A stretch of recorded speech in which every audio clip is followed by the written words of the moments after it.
Salut tout le monde et bienvenue sur ma chaîne YouTube Sandra NC. Aujourd'hui je vais vous montrer comment fabriquer un tapis de selle. Pour fabriquer un tapis de selle, il vous faudra en premier lieu du tissu d'ameublement, donc c'est-à-dire un tissu assez épais qui pourra supporter le frottement de la selle. Il vous faudra ensuite du tissu en nid d'abeille, ça ce sera le tissu qui sera contre la peau du cheval. Et à l'intérieur il vous faudra de la mousse, que soit vous prenez de la mousse vraiment souple que vous pouvez mettre plusieurs couches, ou alors vous pouvez utiliser de la mousse un peu plus dure que vous achetez en plaquettes et que vous découpez directement, ça fait qu'une seule épaisseur et c'est bien suffisant. Ensuite il vous faudra du fil de couture à la couleur de vos tissus, il vous faudra aussi du biais pour relier, pour cacher les reliures des tapis, je vous montrerai après. Et ensuite, vous pourrez rajouter à votre guise soit des petites tresses, soit des galons, histoire que ça fasse de la décoration sur le contour du tapis. Il vous faudra aussi du scratch et il vous faudra également du ruban pour tout ce qui est passage de sangle. Donc voilà, je vous laisse sans plus tarder avec la création du tapis. Je vous détaillerai tout comment faire, pour bien vous montrer. Donc voilà. Donc dans un premier temps, je vais prendre du journal pour faire le patron du tapis.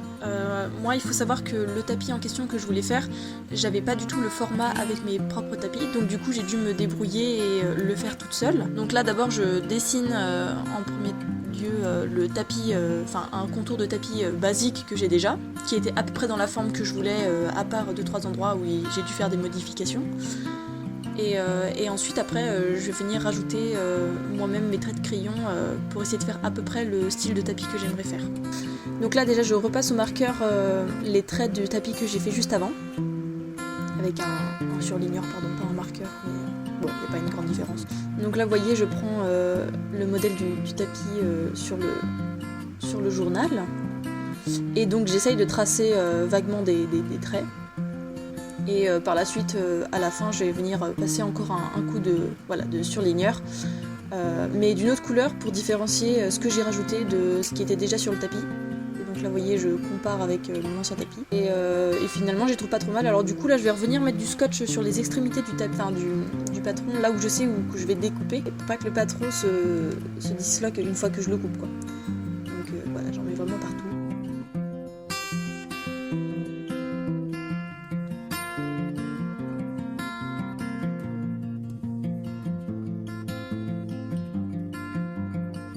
Et donc là, je vais venir du coup découper le patron. Voilà, c'est très simple.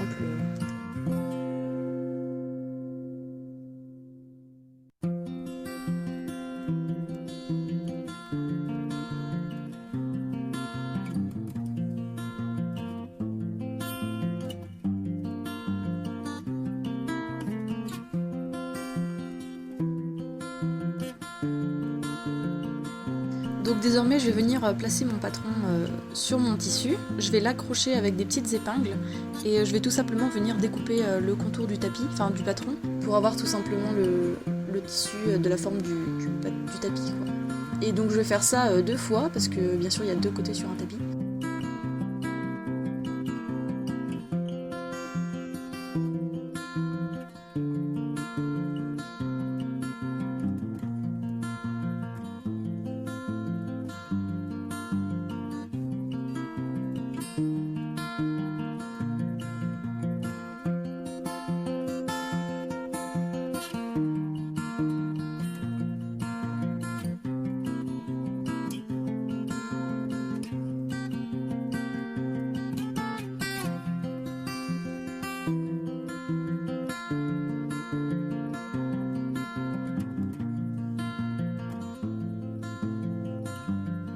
Donc voilà ce que ça donne une fois que le patron est enlevé et que le tissu est découpé.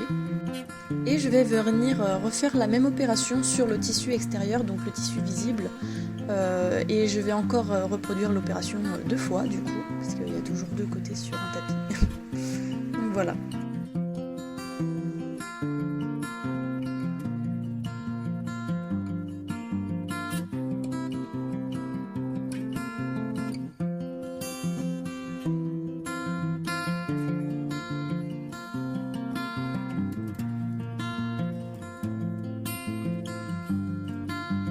Et là ensuite je vais passer à la mousse, donc je vais encore une fois passer mon patron et mettre des petites épingles, et découper le contour. Et donc là pour le coup, comme c'est de la mousse assez souple et assez fine, enfin en épaisseur, je vais venir découper 2 couches pour chaque côté du tapis.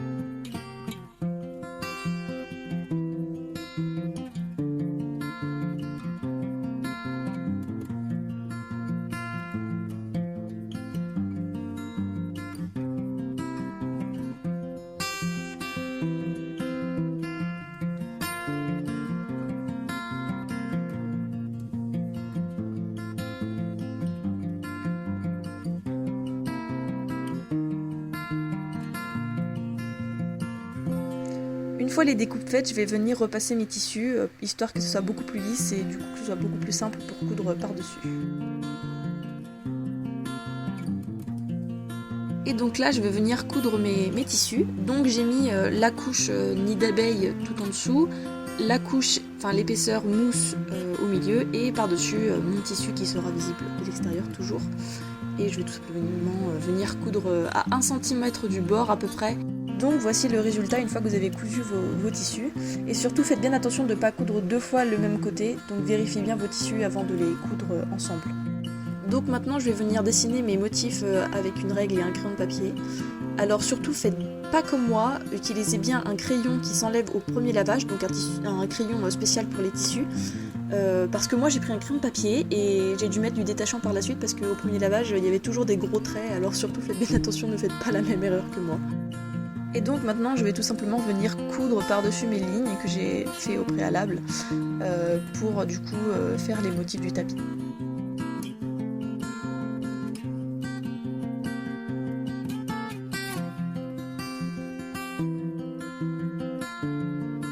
Donc là tout simplement je vais venir prendre mon biais et rabattre les côtés du tissu pour pas que ça se découse en fait. Je vais venir superposer mes 2 côtés du tapis ensemble et les coudre à 1 cm du bord au niveau du dos, donc comme un tapis normal.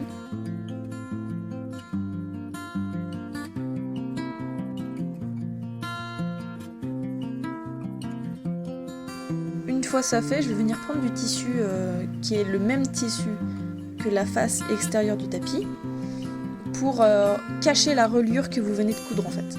Donc je prends quand même une assez grande bande qui est sûre de recouvrir tout et je vais venir rabattre comme pour le biais sur les côtés pour pas que le tissu se défile sur les côtés. Ensuite je vais venir le placer à l'aide d'épingles sur du coup ma reliure de tapis et par la suite je vais y coudre directement au tapis.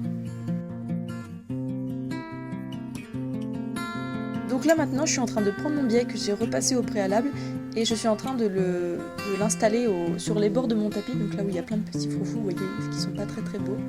Et donc là vous voyez que j'y mets avec des petites épingles, mais vous verrez plus tard dans la vidéo que finalement j'ai remplacé par des pinces à linge parce que c'était beaucoup plus pratique pour moi. Donc à vous de voir si vous préférez les épingles ou les pinces à linge. Et maintenant, je suis en train de coudre du coup mon biais. Donc surtout quand vous faites ça à la machine, comme à la main d'ailleurs, mais à la machine ça se voit beaucoup moins bien. Faites bien attention parce que moi je couds directement les 2 bords du biais ensemble. Donc faites bien attention que le bord du dessous soit cousu avec le bord du dessus. Et voici l'instant décoration du tapis. Donc là je viens prendre du coup la petite tresse que j'avais choisie pour le contour du tapis. Et je viens tout simplement la coudre par-dessus le biais. Et je vais venir tout simplement répéter exactement la même opération avec mon galon bleu marine que j'ai choisi de mettre juste à côté de ma tresse rouge. Et voilà, j'ai fini mon tapis. J'ai des photos que je vais vous montrer parce que je l'ai pas sous la main le tapis.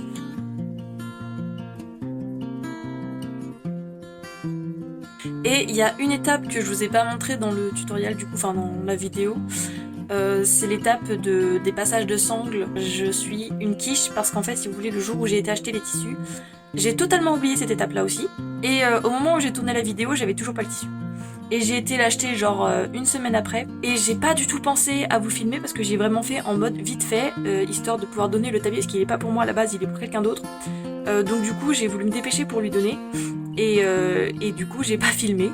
Donc pour le passage de sangle, c'est assez simple, vous avez juste à prendre un autre tapis en tant que modèle, prendre les dimensions du passage de sangle et du coup les mettre sur votre tapis. Et c'est pareil, si vous n'avez pas trop où y mettre, vous vous repérez par rapport à votre tapis de modèle en fait. Du coup, je vous souhaite une bonne journée ou une bonne soirée suivant l'heure à laquelle vous êtes. Et je vous remercie vraiment d'avoir regardé ma vidéo, ça fait plaisir en fait de savoir qu'elles soient utiles, on va dire. N'hésitez pas à mettre vos créations, à m'envoyer des petites photos sur mon compte Insta qui sera dans ma description. Je suis hyper friande de voir ce que vous faites. En plus, la créativité des autres, ça m'intéresse vachement. Donc n'hésitez pas. Et vous pouvez en profiter pour me suivre sur Instagram, si ça vous intéresse. Donc voilà, et encore merci d'avoir regardé la vidéo, et puis à très bientôt pour de prochaines vidéos du coup. Salut!